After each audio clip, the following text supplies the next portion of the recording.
You're watching StratNews Global, and joining us is Ambassador Suresh Babu, who's been India's ex-envoy to Armenia, apart from Mongolia as well, and Georgia. Ambassador Babu, glad to have you on the show again. Yeah, good evening. Good evening, Amitabh. Thank you. Ambassador, just to get your sense of what's happening in Nagorno-Karabakh, the Armenians and the Azerbaijanis again now over 2 days of fighting, overnight fighting, the Armenians are claiming as well. Is there anything to the timing? Has this been building up even post the last clashes which happened in July? Yes, Amitabh. Of course, the entire world was reeling through, pandemic and things. A lot of political developments and things, came to a halt for a while, for a few months. And of course, in July, the last violence, was recorded. But now, end of September. Now again, outbreak of violence, and yesterday the hostilities, the shelling, bombing, So I don't know exactly the timing, but as I see, UN General Assembly is now on. So perhaps this could be maybe perhaps one. Maybe one pretext that both sides perhaps might have thought that to draw the international attention. So through this yesterday's and today's fighting. Yeah. We've seen reactions and hectic diplomacy, at least from the Russians, a lot of words from the Turks, Pakistan coming out with a statement that supports the Azerbaijanis, basically taking the same line as President Erdoğan. India hasn't come out with a statement yet or any comment, but we did have one in July, which I presume our stand would be somewhat similar, requesting both sides or asking both sides to calm temperatures down and sort things out diplomatically, right? Yeah, that's right. Because in July, our Ministry of External Affairs issued, well, it's a statement basically by our spokesman in response to a question, reiterating our commitment to a negotiated solution to this conflict, without resorting to violence by both sides, and also I think we have reiterated, I think, our commitment, our adherence to the OSCE Minsk Group, efforts. So in bringing peace between the two warring sides. But is New Delhi caught in between two stools? I mean, we have relations with Armenia and Azerbaijan. Azerbaijan more trade-related, oil and gas, natural gas. The Armenians, though, have been supporting India publicly in international fora, the United Nations. You mentioned the General Assembly last year when the prime ministers, both the countries met on issues like Kashmir. How is India balancing between Azerbaijan and Armenia, or does it need to balance? Amitabh, India is geographically away from this very complicated region. So, of course, distance matters a lot in geopolitics. However, culturally and historically, we maintained very close contacts with both the countries. And Armenians also. And Armenia more, right? Even I would say, as compared to Azerbaijan, I think we are very close to Armenians. India hosts Armenians, right from medieval times, even from Emperor Akbar, and subsequent on the last few centuries, Armenians have been present in Indian life. And in fact, they got integrated with our Indian society so fast. And we had seen so many Armenians serving in our princely, states across the country. Particularly, I would say, Agra, and subsequently, when they moved to Calcutta, what we see, the famous Nazareth church, Armenian church, was built in 1707. So since then, even I personally visited Calcutta. I had seen so many Armenian graves there. 3 churches are there, and there is Armenian school, boarding school is even now today it's functioning. Armenian children from Syria, Lebanon, mainland Armenia, and from also other countries, they come and study. They live, they study there. So they have become part of Indian society. So that way, they are very close to Indians. But when you look at, say, like I was mentioning Kashmir and the issue of how Armenia was supporting us in public for our United Nations was one of them. Does there need to be any reciprocity in terms of support for Armenia from India in times of conflict? How does India deal with that situation? Well, I think, yes, Armenia has been consistent in its support to our policy in Kashmir. And There's no similarly, doubt. Azerbaijan would probably be taking the Pakistani and the Turkish line on, Yes, on that's issues what like that. that's what we see, in reality. I don't know on what lines they chose to support or oppose. But Armenians, no doubt, they support us, and also they, the former presidents, in fact, the Armenian government, had publicly articulated its support to our candidature for the UN Security Council, for permanent membership.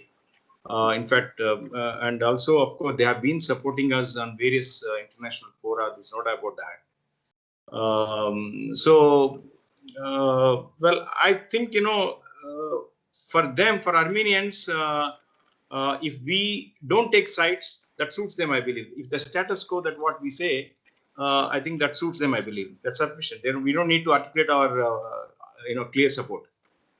Right, status quo is what probably Armenia wants, since it's got the upper hand in terms of land and territory and the people there in Nagorno-Karabakh. But there were also reports earlier this year of defense deal going through, and that was a big Make in India project, I think, weapon locating radars, the Swatis that were given to, or in the process of being given to Armenia. That would be curious, right? If equipment like that is being used in hostilities, they would be using weapon locating radar because there's so much artillery and missile attacks that are happening currently. Yes, we have observed in the media that, our Bell, the public PSU giant, in fact, they signed a contract. They won a contract, actually, through a bidding, international bidding, through a tender process. The Swati, what we call it, Swati weapon locating radars, which definitely it will make a difference when it look at the strategic dimension. Of course, not to compare with the other side's defense defense capabilities, but nevertheless, for Armenians, if and when they receive these systems, definitely will make some difference. In terms of difference, And in fact, these Azerbaijan, systems were indigenously manufactured, by the way. sure, that's why I think it goes in line with the Make in India, right? Yes, exactly.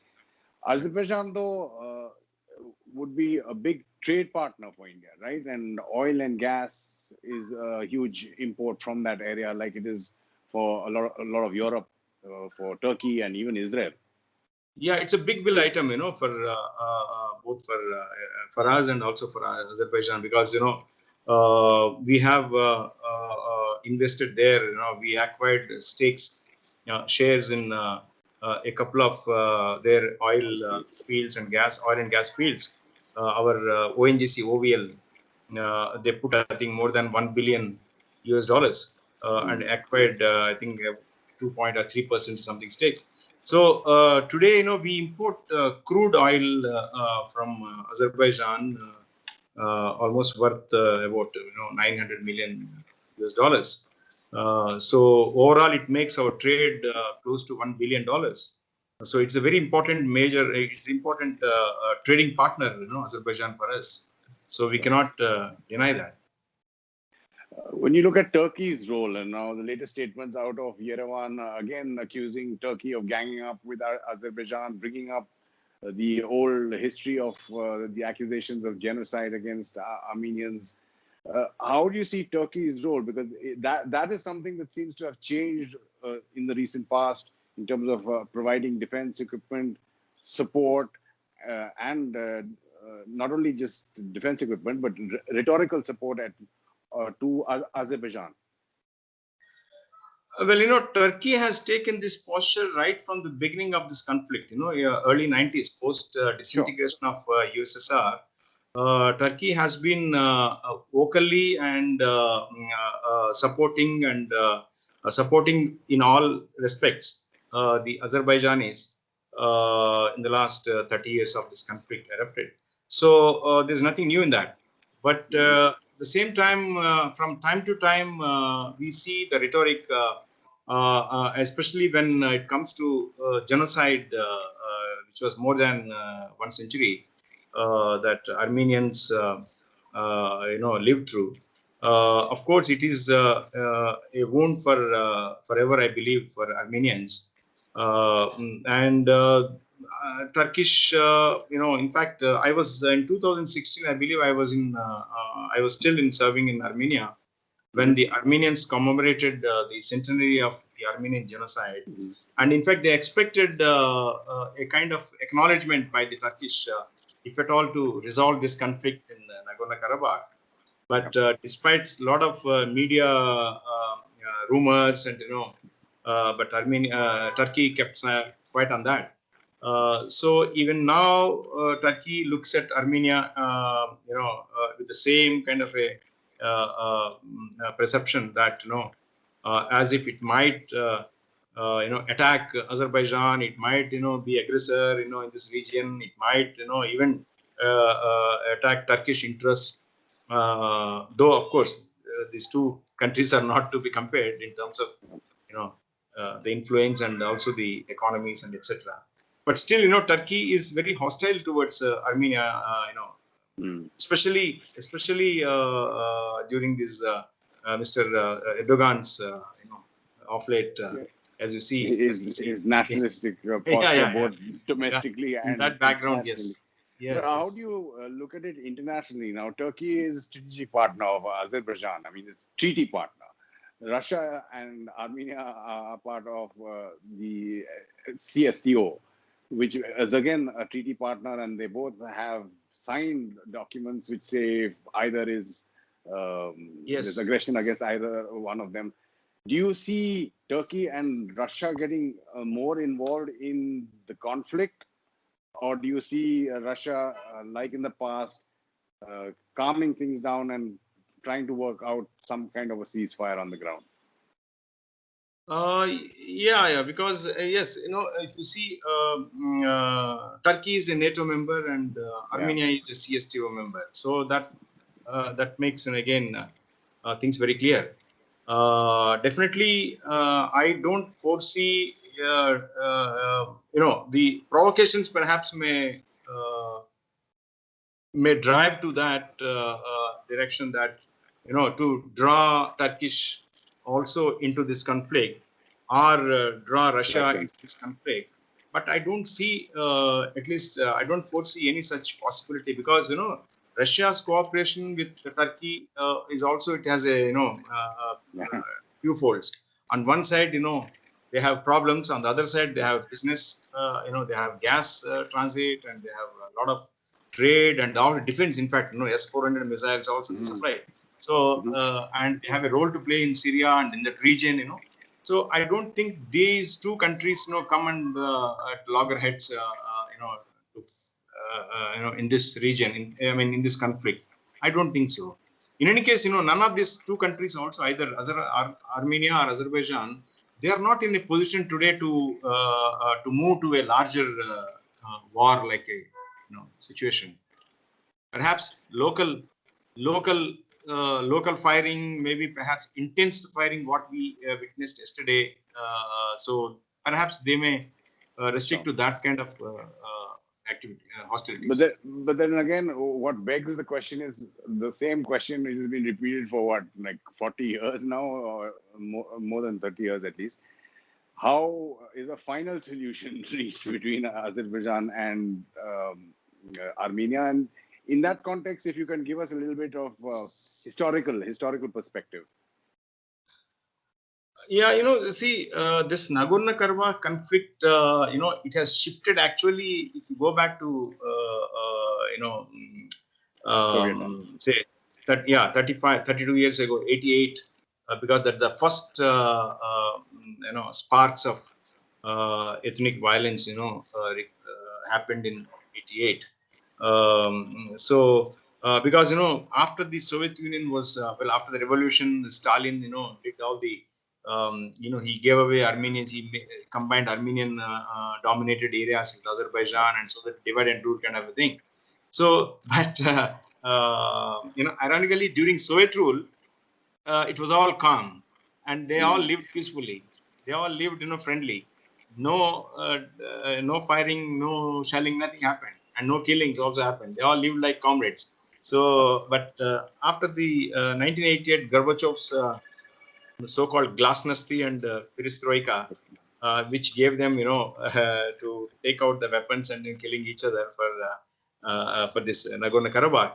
But that conflict has shifted from inter-ethnic and into inter-republic within the scope of Soviet Union, and thereafter it became an interstate conflict. Now I don't see any clear prospects of resolution in the immediate future, and particularly when Turkey has openly taken one side.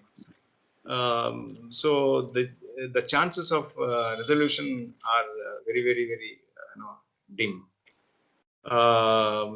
And interestingly, this Minsk group, perhaps there was a talk about deploying peacekeeping forces on the line of contact, but Nagorno-Karabakh administration vehemently opposes it.